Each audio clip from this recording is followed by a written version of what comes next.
Saudações, eu sou o Android. Nesse vídeo eu vou fazer o ranking das retrospectivas do canal Nostalgia. Lembrando que vai se basear na minha opinião e vai ser do que eu menos gosto para o que eu mais gosto. Então quem deu a sugestão vai estar na descrição. Chega de enrolação e vamos lá. Retrospectiva de 2023, facilmente a pior retrospectiva do canal Nostalgia, que simplesmente não agradou praticamente ninguém. A música foi considerada pobre demais em questão de ritmo, ele não falou praticamente nada sobre o que aconteceu nesse ano, seja as coisas mais boas, tipo filmes, séries, modinhas, mas principalmente não falou absolutamente nada sobre polêmicas, especialmente falhas do governo. E muitos se sentiram traídos, porque desde que ele se propôs a fazer a retrospectiva, ele sempre falou das gafes políticas, as bobeiras, o escândalo de corrupção, as coisas negativas que os políticos fazem ou agem, mas dessa vez ele não disse um A. E isso ficou cínico e óbvio demais, porque as últimas retrospectivas ele pegava no pé do Bolsonaro, culpava ele com coisas que inclusive não era nem culpa dele, por exemplo, queimadas que aconteceram, mas não era por conta do desmatamento, mas sim por conta da mudança brusca de temperatura, ou melhor dizendo, uma massa de ar que estava prevista e o dano foi mínimo, e na realidade houve um exagero da mídia dizendo que aconteceu uma queimada absurda, enquanto que a versão de 2023, que simplesmente bateu o recorde que não se batia desde os anos 80, ele não disse nada. Ah, e é óbvio que eu não posso deixar de citar que quando ele foi homenagear as pessoas que perderam a vida, ele conseguiu colocar o PC Siqueira, que estava muito mal falado, principalmente naquela época, mas não colocou a Jéssica, a menina que tirou a vida por conta das fake news da Choquei, justamente porque ele tem rabinho preso com a Choquei. Retrospectiva 2014, a primeira retrospectiva feita pelo canal, que por ser a primeira ele não tinha um método e nenhuma comparação a ser feita, era legalzinho, na minha opinião até é bem nostálgico assistir essa retrospectiva. Pra mim eu acho que a escolha da música foi fantástica, a única coisa realmente ruim é que comparado com as outras é muito simples e até bobo. Retrospectiva 2018. Eu acho que talvez seja uma opinião impopular, mas eu sinceramente não gostei da versão de 2018.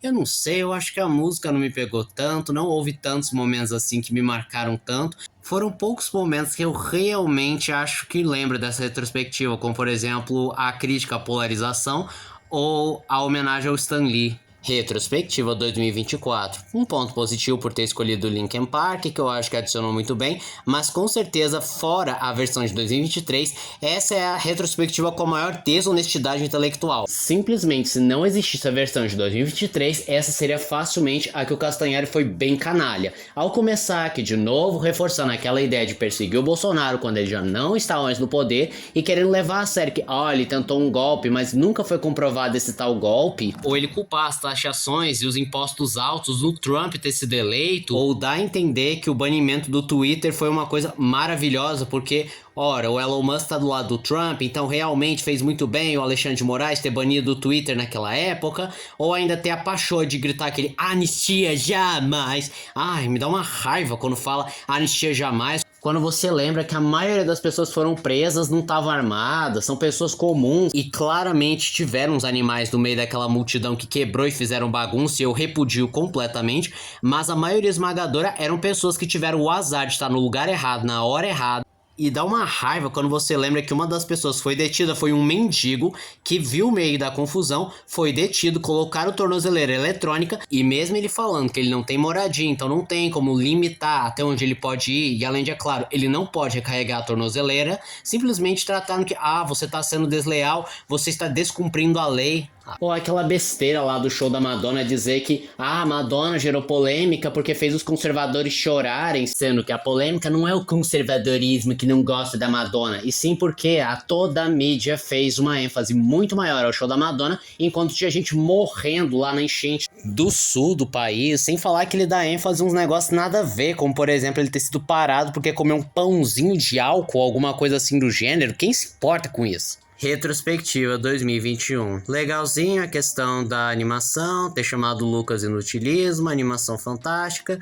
A única coisa assim que eu não sou muito a favor, que eu acho que é uma opinião impopular, é de eles não terem escolhido uma única música, porque, eu não sei, eu acho que é muito melhor ficar focando em uma única música do que ficar variando várias outras músicas. Também não sou muito fã dessa retrospectiva, porque vendo hoje em dia é muito mais cínico do que na época. Eu já achava cínico essa retrospectiva, mas hoje em dia é muito mais cínico. ele falando: Bolsonaro, pandemia vai acabar. Por favor, não entendo que eu sou bolsonarista, não é isso. Mas é aquela coisa, quando você vê várias pessoas, instituições e o próprio Estado correndo atrás de um único indivíduo, às vezes não tendo provas, e as poucas provas que tem ou são mentiras, ou são exageros apenas para justificar a perseguição, é inevitável você sentir que a pessoa está sendo mal julgada ou perseguida injustamente. E quando você lembra que as retrospectivas que ele fez no governo Lula, simplesmente ele tratou como bonzinho ou nem sequer citou as gafes e coisas horríveis que ele cometeu, você sente mais uma vez aquela sensação de perseguição injusta.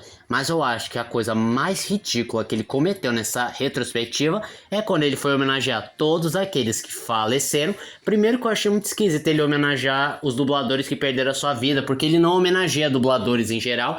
Mas tudo bem, eu só achei estranho e não me incomodou. Mas o que realmente me incomodou é ele ter colocado um grupo de pessoas daquele Morro do Jacarezinho, não vou lembrar direito, colocando como coitadinhos, que foram mortos pela polícia truculenta. Um braço fascista do Bozo, do seu governo fascista que só existe na cabeça deturpada de certas pessoas, sendo que essas pessoas, que supostamente são as vítimas da sociedade, eram bandidos, pessoas envolvidas no tráfico, que não só fazia mal pro morro, como também matou vários policiais, estavam no intuito de chacinar absolutamente todos os policiais e sendo tratados como coitadinhos e pior, colocados no mesmo balaio de gente inocente, que posso até não concordar com algumas ideias, mas que jamais são comparáveis a assassinos e traficantes. Retrospectiva 2019. Eu só não gosto muito da música que ele escolheu, pra ser sincero. Não sei, acho que não combinou tanto, não ficou tão marcante, eu não tenho nenhuma crítica a fazer, a não ser, eu não gosto tanto da música, é uma questão de preferência. Retrospectiva 2022. Facilmente a retrospectiva mais bonita tecnicamente, pelo menos na minha opinião. Eu acho que é muito bem construído. Gosto da música, deve ter uma gafezinha, uma gafe ali, alguma coisa que eu não concordo, mas de cabeça não lembro. A única coisa assim que me incomoda nessa retrospectiva é literalmente ter tratado o Lula como um messias, aquele que vai salvar o país. Ele é o presidente, viva, viva! Mas, cara, eu detesto. Pra começo de conversa, eu não gosto do Lula. Nunca gostei. Falo abertamente mesmo. Eu não coloquei esse cara no poder. E se dependesse de mim, ele jamais teria saído daquela cadeia. E simplesmente o Castanhari tratando ele como um messias, que ele nunca foi, e hoje vemos que ele tá muito longe. Pelo contrário, ele conseguiu destruir o país. Estamos numa condição financeira pior do que da época da pandemia. E o mais lindo, né? A maioria desses influenciadores simplesmente nem mora aqui nesse país, porque, nossa, o amor é tão grande que eles querem ficar longe desse amor. E é claro que eu não posso deixar de citar que o Castanhari foi extremamente hipócrita e contraditório, porque no passado ele já criticou abertamente o Lula. E não tenta falar que ele mudou de opinião não, porque primeiro essa desculpinha não cola. Segundo, mudar de opinião é o quê? Antes eu gostava de filme tal, mas hoje não gosto. Ou eu não gostava de picadinho de frango, mas hoje em dia eu devoro vários picadinhos de frango. Isso é hipocrisia mesmo. Retrospectiva 2017, uma das mais clássicas, que consagrou o Felipe Castanhari com esse tipo de vídeo, junto com a versão de 2016, mas na minha opinião sincera, para mim foi um equívoco. Se eu não me engano, ele tinha abrido uma enquete nas redes sociais dele, falando qual música deveria ser, e aí parece que era para ser Despacito, e acabou trocando pra Love to Body. E eu nunca perdoei ele nesse aspecto, porque deveria ter sido Despacito e não Love to Body. Retrospectiva 2015. Essa pra mim é uma das melhores. A música é muito boa, o ritmo é fantástico, a animação envelheceu mal com o tempo, mas pra mim tem um charme especial. Retrospectiva 2020. Clássico, uma animação fantástica, enérgica, uma ótima música, críticas afiadas. Eu acho que ele conseguiu condensar muito bem o que aconteceu naquele ano. Talvez a coisa sim que eu possa criticar é que algumas coisas envelheceram mal. Até mesmo naquela época tinha envelhecido mal, como por exemplo coisas que foram tratadas como fake news, mas não eram fake news, ou meias verdades, principalmente quando se fala da pandemia em geral. Retrospectiva 2016. Para mim é a melhor retrospectiva do Castanhari, porque não foi só ele que consagrou o canal Nostalgia nesses vídeos de retrospectiva, como também tem uma música contagiante. Talvez a animação tenha envelhecido mal, mas eu acho que esse foi a pedra angular que fez com que melhorasse a qualidade. E sendo bem sincero, eu coloquei também acima porque essa é a única retrospectiva que eu sei cantar completíssima. E esse foi o vídeo de hoje. Se você gostou do vídeo, se inscreve no canal, compartilhe o vídeo, comente, dê seu like. Também não esqueçam de ativar as notificações, chave de like caso gostem dos meus vídeos. E se aparecer a opção hypar para você, hype o vídeo, isso me ajuda bastante. E se puder, vire membro, ajude o canal. Então eu sou o Android, digo tchau.